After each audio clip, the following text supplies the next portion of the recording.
Kapag undas sa sementeryo ang punta ng marami para dalawin ang kanilang mga yumaong mahal sa buhay. Pero ilan sa ating mga kababayang katutubo, hindi karaniwang sementeryo ang huling hantungan ng mga pumanaw nilang kaanak. Yan ang kwentong inalam ni Mai Bermudez. Hindi lang pink na buhangin o red organ pipe corals ang makikita sa isla ng Santa Cruz sa Zamboanga City. Dito rin matatagpuan ang himlayan ng mga yumao mula sa tribong Sama Badjao at Sama Bangingi. Nagsisilbing tahanan ng Sama Badjao ang Vinta o tradisyonal na bangka sa Mindanao.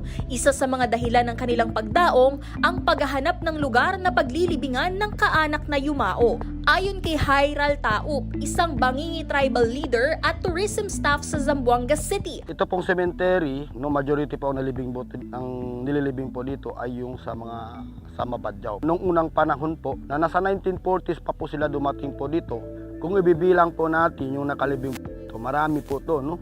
There is siguro mga 100 na siguro po. Minsan po may isang libingan, marami po yung sa loob.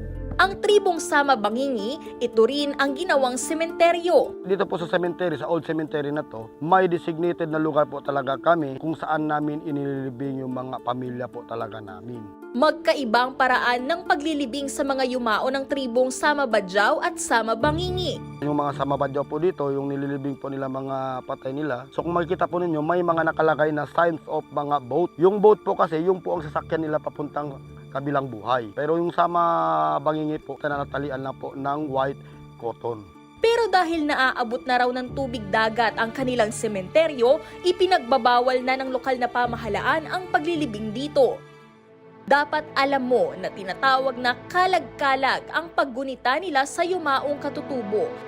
Wala pong exact date kung ano pong nakalagay sa kalendaryo. Kasi kami po ay sumasabay sa buwan. Madagsa po sila dito para maglinis po sa mga ano nila and then lalagyan na naman po ng bagong palamuti. Kasi minsan po kasi mga sign ng mga marker ng mga pamilya nila yumaong, yung kahoy po kasi ginagamit nila. And then parang iniukitan lang po nila.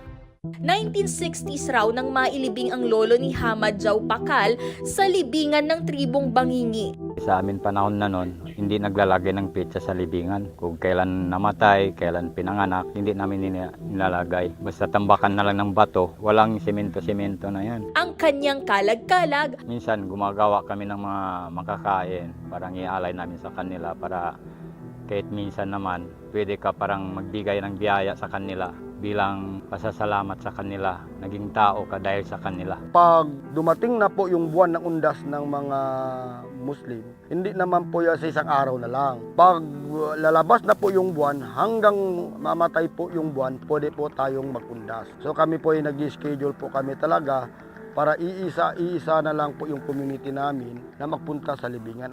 Mataas ang pagpapahalaga sa pamilya ng mga Pilipino, kaya kahit sumakabilang buhay na ay patuloy pa ring ginugunita ang alaala ng mga yumao, iba't iba man ang pamamaraan. Ako si Mai Bermudez at yan ang kwentong